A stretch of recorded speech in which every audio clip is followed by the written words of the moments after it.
ശ്രദ്ധിക്കുക. നമ്മൾ പഠിക്കാനൊക്കെ വളരെ എളുപ്പം. അറിയാത്തവരുണ്ടെങ്കിൽ മെനക്കെട്ട് പഠിക്കുക. വളരെ അർത്ഥവത്തായ കാര്യമാണ്.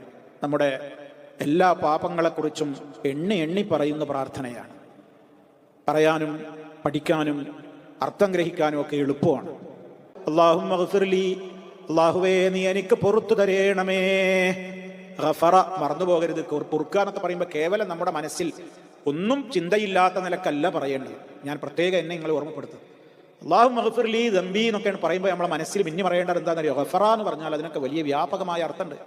നമ്മളെ പാപം മറച്ചു വെക്കണം, അത് കാരണം ശിക്ഷിക്കരുത്, മൂടി വെക്കണം, ആലോകരറിയാതെ വഷളാക്കാതെ മൂടി വെക്കണം. അതാ അല്ലാഹുമ്മ ഗ്ഫിർലി, അല്ലാഹുവേ നീ എനിക്ക് പുറത്തു തരേണമേ. ദൻബി എൻ്റെ പാപം, കുല്ലഹു മുഴുവനും, ഒന്നൊഴിയാതെ എൻ്റെ പാപങ്ങൾ പുറത്തു തരണം. അപ്പം അതിലെല്ലാണ്ട് അടങ്ങി. ഇനി സെപ്പറേറ്റ് ഇങ്ങനെ പറയാണ് നമ്മുടെ മനസ്സിൽ കൂടുതൽ ഓർമ്മകൾ വരാൻ. ഇതൊക്കെയാ പറയുന്നത്. 6 കാര്യങ്ങൾ പറയുന്നുണ്ട്. ഒന്നാമത്തത് ദിഖഹു വജില്ലഹു വഅവ്വലഹു വആഖിറഹു വഅലാനിയതഹു വസിറഹു. കേട്ടോ, ദിഖഹു വജില്ലഹു. എന്താണ് ദിഖ് എന്ന് പറഞ്ഞാൽ? ദിഖ് എന്ന് പറഞ്ഞാൽ വളരെ നേരിയ പാപം. ദിഖ് സൂക്ഷ്മമായത്.